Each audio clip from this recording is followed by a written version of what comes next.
আমি তোমার কইছি না সচিব আমার লক্ষ্য। হ্যালো, এই কুত্তার বাচ্চা, অন্যের বউর লোকের কথা বলতে আমার জানা কেন? আমারে যদি আমার মতো থাকতে দাও তাহলে আমি এখানে থাকবো, নাহলে তুমি আমার ডিভোর্স দিয়ে দাও। আর আমি তোমার মতো রোগী লোক এক বিস্তারে ঘুমাইতে পারবো না, ফ্রিতে সেবা যত্ন করতে পারবো না। কি বললি? স্বার্থপর মহিলা, আমি সারা জীবন ভুল মানুষের সময় দিচ্ছি, সবগুলো স্বার্থপর। তুই স্বার্থপর, আমার ভাই স্বার্থপর, আমার ভাবি স্বার্থপর। এই তুই কি মানুষ? হ্যাঁ, ঘরে অসুস্থ স্বামী রাখা তুই এই বাড়িতে এলে কোন আক্কেলে? আমি একজনকে ভালোবাসছি, আমি তার বিয়ে করতে চাই।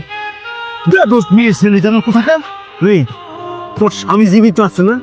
স্বামী জীবিত থাকতে তুই আরেকজনকে ভালোবাসস? তুমি সব কিছু সুন্দর করে গুছিয়ে টুছিয়ে নিয়ে চলে আন। আমার কত সেবা করছিস, অনেকখানি সুস্থ করে ভাবাইছো, নিজে কাজ না হইল, আমি একটু ডাক্তার দেখাতে পারি না। আর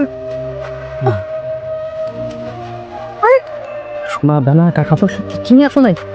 এই তোমার কি আমি শোকেজে সাজা রাখবো? তুমি আমারে ভালোবাসো না, আমার টাকা পয়সা সোনা দানারে ভালোবাসো, তাই না? হ্যাঁ, জানোয়ারের রাস্তা তোরে বিশ্বাস করে আমি ভুল করছি। আল্লাহ, আমি কত করে পাপ করতে চাইছিলাম, হিসাব হইতে আমি ভাইজান, কইলেন আমার চিকিৎসা করে স্যার, হ্যাঁ টাকা দিবা? হ্যাঁ শোন, তোর জমি জমা বলতে তুই বাড়িটাই আছে, তাও ওর দেখ, তোর যে শরীর, এই শরীর নিয়ে তো বেঁচে কিনা করতে পারবি না। তোর বাকি যে অর্ধেকটা আছে না, এটাই লিখা দে, আমি বেচা তোর চিকিৎসা করাও। ও কি হয়েছে ভাবি, হাসতাছো কেন? টাকা কি গাছের গোটা দেবে?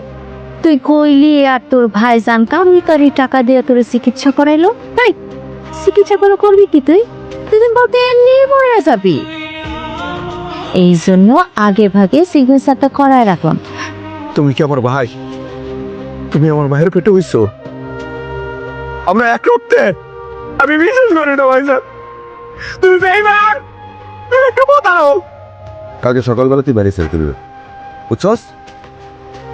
তোর কি একটু বইতি আমি আরো দিতাম, আমি আমার নিজেকে তোর সব কিছু দিতাম, তুই এমনি আমার লগে প্রতারণা করলি।